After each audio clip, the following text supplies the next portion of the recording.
Everyone, আসসালামু আলাইকুম। দেখতেই পাচ্ছ আমি চিকেন বাছতেছি আর এগুলো হচ্ছে গরুর মাংস। তো চিকেন রোস্ট করব আর গরুর মাংস রান্না করব। ভাবলাম তোমাদের সাথে একটু রেসিপি শেয়ার করি। তো চিকেন ভাজার যে তেলটা রয়েছে সেই তেলের মধ্যে আমি অনেকগুলো পেঁয়াজ কুচি দিয়ে সুন্দর করে পেঁয়াজটা নরম করে নিলাম।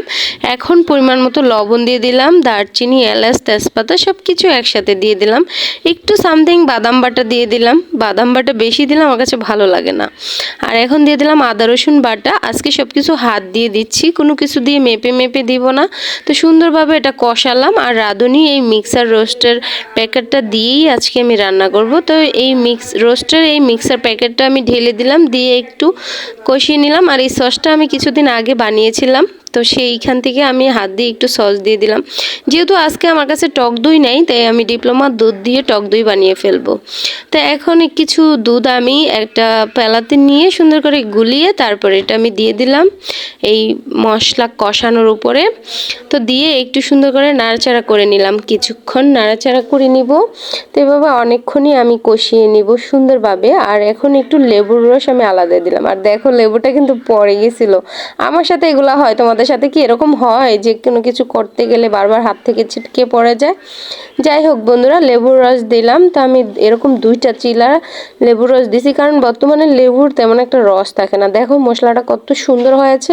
এখন অনেকগুলো কাঁচামরিচ আমি ফেলে দিয়েছি, কারণ রোস্ট একটু ঝাল হলে আমার কাছে খেতে ভীষণ মজা লাগে। তারপরে এই যে আমি ভাজতেছি, আমার মেয়ে এখন এসে আমার ভিডিও করতেছে। আর আজকে আমি পুরাই অগোছালো, কারণ আমি আমার ফেস দেখাতেই চাই নাই। তারপরে মেয়ে আমার ফেস দেখিয়ে দিল।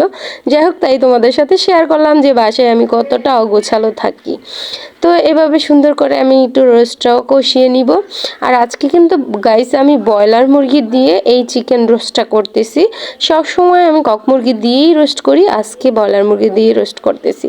তারপরে 1 গ্লাস পানি দিয়ে দিলাম, একটা স্টিলের গ্লাস দিয়ে সুন্দর করে নাড়াচাড়া করে এখন আমি একটা ঢাকনার সাহায্যে এটাকে ঢেকে দিব। তো ঢেকে কিছুক্ষণ পর ওয়েট করলাম। তারপরে চলে আসলাম ঢাকনা তুলে। দেখো জলটা অনেকটাই শুকিয়ে গেছে, আরও অনেক শুকাবে।